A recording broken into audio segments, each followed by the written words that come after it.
وقتی اسم تیک تاک یا چالش‌های تیک تاک میاد احتمالاً یه سری ویدیوی رقصیدن یا یه سری چالش‌های مسخره به ذهنتون میرسه. اما کم کم یه سری از این چالش‌ها از حالت مسخره رسیدن به چالش‌های خطرناک یا حتی چالش‌هایی که باعث مرگ شده.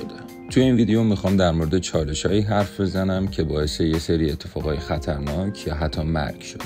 بریم سراغ اولی. قضیه از اونجایی شروع شد که یه دختر توی تیک تاک یه ویدیویی رو گذاشت که چون اسپری مو تموم کرده بود به جای اسپری مو از اسپری گوریلا که یه نوع چسب قوی صنعتی هست استفاده کرد. خب این کاملا یه چیز واضحیه که نباید چسب رو به مو بزنیم چون خب چسب دیگه و خب نتیجهش این شد که موهاش به پوست سرش چسبید و دیگه تکون نمیخورد. ویدیویی که گذاشت بیشتر از 50 میلیون بار دیده شد. حتی نیکی میناژ هم در موردش صحبت کرد. خیلی‌ها براش دلسوزی کردن، برای همین توی سایت GoFundMe براش پول جمع کردند. و خب اونم اولین کاری که انجام داد این بود که رفت بیمارستان که یه کاری براش انجام بدن، اما فایده ای نداشت. اما در نهایت یه جراح پلاستیک دلش براش سوخت و یه عملی که معمولاً $12,000 هزینه‌اش هست و رایگان براش انجام داد. اما خب این چیزی که من الان گفتم هیچ ربطی به ترندها یا چالش‌های تیک تاک نداشت، اما باعث شد که تبدیل بشه به یه ترند. چون بلافاصله بعد از اون یه آقای گفت که این دختر داره دروغ میگه و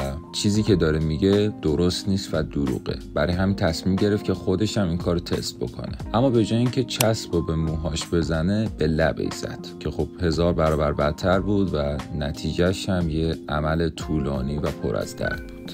اما این داستان همینجا تموم نمیشه، چون یه دختر دیگه اومد و میخواست که این موضوع رو تست بکنه. برای همین چسب رو روی موهاش زد و دقیقاً همون اتفاقی که برای دختر اولی افتاد برای این یکی هم افتاد، با این تفاوت که دیگه کسی براش پول جمع نکرد و هیچ جراح پلاستیکی هم حاضر نبود که رایگان بهش کمک بکنه. اما ترند بعدی این بود که با سوهان ناخن روی دندوناشون سوهان میکشیدن. یه سری فکر میکردن که اگه با سوهان دندوناشون رو صاف بکنن دندوناشون خوش فرم میشه، سفید میشه و دیگه نیازی نیست که برن دندون پزشکی. اما نتیجه این شد که به غذاهای داغ و سرد حساسیت پیدا کردن، دندوناشون کاملا پوسیده شد، فرم فکشون کامل تغییر کرد و خونریزی شدیدم داشتن. طبیعتاً دیگه هممون میدونیم که دندون مثل ناخن یا مو دیگه رشد نمیکنه و همین موضوع هم باعث شد که کسایی که این ترند رو انجام دادن حسابی از انجام دادن اون پشیمون بشن. اما خب دیگه کار از کار گذشته. Looking at it just is painful. It was not painful when I did it, but as the days went on and I would drink cold drinks or ice cream, I felt a lot of sensitivity in my teeth. چالش بعدی بازم ربط داره به دندون و اونم چسبوندن یه سری دندونای خوناشامی با چسب قطره‌ای به دندون بود. هممون میدونیم که انجام دادن این کار چقدر احمقانه است، ولی خب وایرال شد دیگه. اما چیزی که بیشتر از اون وایرال شد ویدیوی کسایی بود که داشتن تلاش میکردن که اون دندون خوناشامی که چسبونده بودن رو از دندون خودشون جدا بکنن. Well, fuck. Okay. Okay,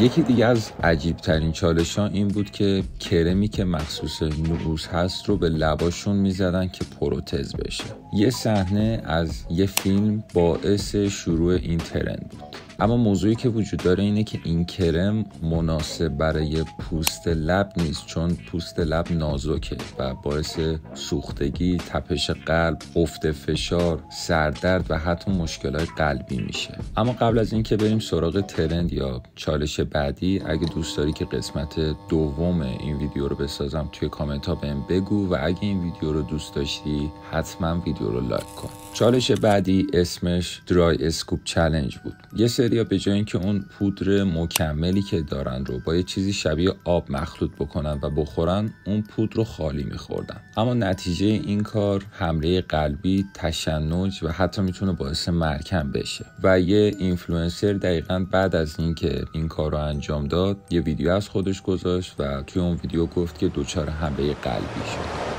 Alright guys, so I had a heart attack, as most of you guys know, from taking this Redcon 1 Total War, and I dry scooped it, but I think even if I put it in water, I would have been asked out anyway. اما یکی از عجیبترین و مرگبارترین چالش ها پختن مرغ با شربت سرماخوردگی بود. این چالش یکی از اون چالش‌هایی بود که اولش شوخی بود اما کم کم جدی شد. جدا از اینکه این مزه افتضاحی داشته، انجام دادن این کار باعث میشه که یه سری گازهای سمی آزاد بشن و خب یه مرد 61 ساله هم به خاطر انجام دادن این چالش مشکل تنفسی براش به وجود اومده. اما ترند یا چالش آخری که توی این ویدیو میخوام در موردش صحبت بکنم، انداختن وسایل مختلف روی پا و نمره دادن به اونه. اول با یه سری وسایل سبک شروع کردن اما کم کم رفتن سراغ یه سری وسایل سنگین‌تر مثل پنکه و چمدون که خب آخرش هم یه خانم 40 ساله به خاطر اینکه این چالش رو انجام داده بود پاش شکست.